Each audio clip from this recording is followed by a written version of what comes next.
Delphine Jubilard est introuvable depuis le 16 décembre 2020. La jeune femme a disparu à Cagnac-les-Mines, dans le Tarn, sans laisser de traces.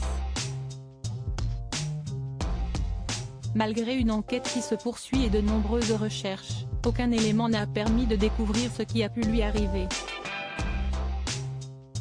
Un rebondissement de taille a eu lieu en juin dernier lorsque son époux, Cédric Jubilard, a été mis en examen pour homicide volontaire sur conjoint.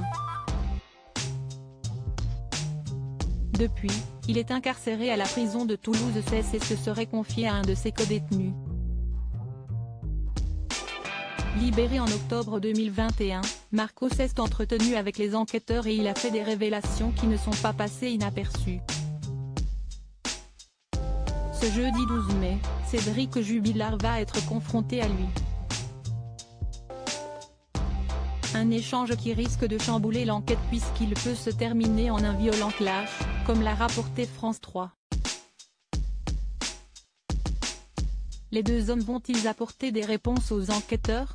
Les recherches pour retrouver le moindre indice concernant la disparition de Delphine Jubilard se poursuivent.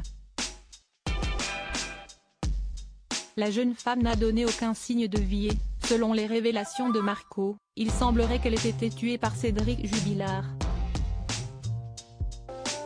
Dès sa sortie de prison, le détenu avait fait des révélations.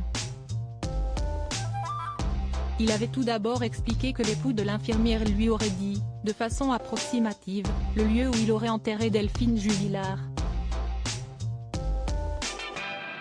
Des propos pris très au sérieux et les enquêteurs ont donc entamé des recherches dans la zone indiquée, grâce à des radars et détecteurs de métaux, avec l'appui de la force opérationnelle spécialisée du RGP de Montauban. Toutefois, le corps de la jeune femme n'a pas été retrouvé. Marco avait également mentionné une voiture blanche, qui aurait permis au principal suspect de transporter le corps de son épouse. Une piste vérifiée mais qui n'a également rien donné.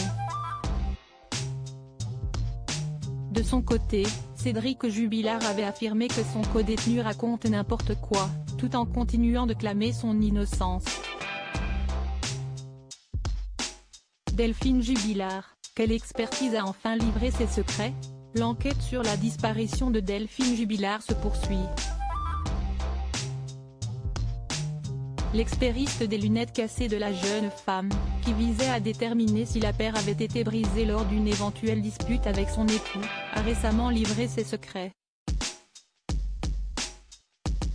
Selon un rapport publié par La Dépêche, aucune trace de sang n'a été relevée ni sur la monture, ni sur les branches, ni sur les verres cassés de la paire de lunettes. De son côté, Cédric Jubilard continue de clamer son innocence et il espère retrouver sa liberté prochainement. Pour rappel, ses nombreuses demandes de remise en liberté ont toutes été rejetées jusqu'à présent.